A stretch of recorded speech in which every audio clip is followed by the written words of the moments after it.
Direktorat Tindak Pidana Siber Bareskrim Polri membongkar tindak pidana pencucian uang yang berasal dari aktivitas judi online.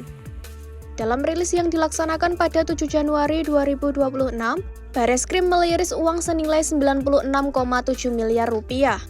Berdasarkan laporan, pengungkapan tersebut berasal dari kasus illegal access dan tindak pidana pencucian uang dari aktivitas judol.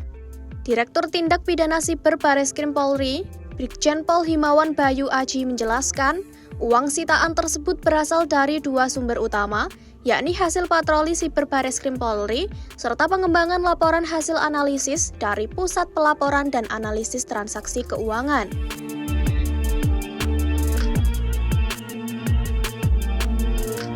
Kepala Pusat Pelaporan dan Analisis Transaksi Keuangan atau PPATK, Ivan Yustia Vandana, menegaskan pemain judi online mustahil menang dalam jangka panjang. Pernyataan ini disampaikan Ivan pada Jumat 2 Mei 2025 saat ditemui di Bareskrim Polri. Alasannya, algoritma permainan sudah dirancang untuk membuat pemain mengeluarkan uang jauh lebih banyak dibandingkan nilai kemenangan yang diterima.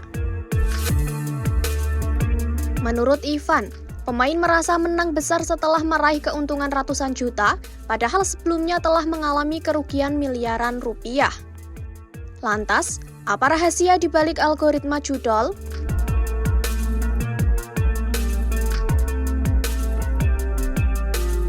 Judi online merupakan perjudian yang dilakukan melalui internet dengan berbagai pilihan permainan seperti poker, kasino, togel, hingga slot.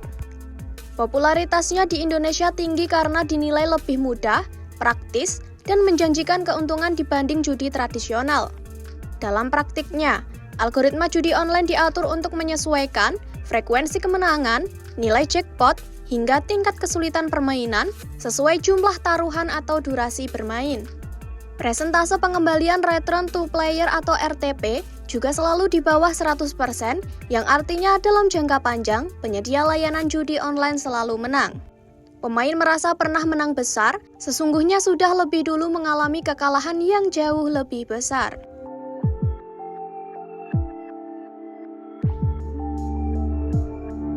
Seorang tersangka pengelola situs judi online dengan inisial R membongkar alasan mengapa pemain judol terus mengalami kekalahan.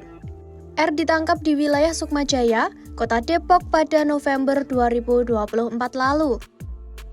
R mengungkapkan, sistem pada panel situs bisa mengatur ID pemain untuk menang atau kalah dengan rasio tertentu, bahkan sampai 1 kali menang berbanding 10 kali kalah.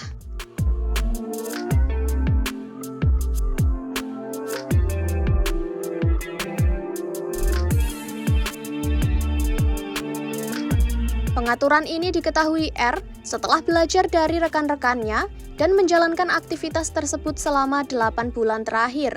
R juga mengungkapkan bahwa perangkat lunak yang digunakan berasal dari luar negeri dan disewa dengan biaya Rp600.000 per bulan.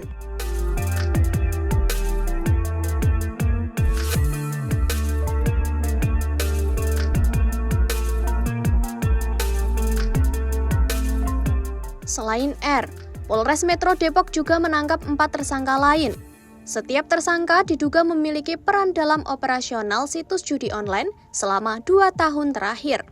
Perputaran uang harian diperkirakan mencapai 9 hingga 15 juta dengan modus promosi melalui iklan di media sosial Facebook dan Instagram.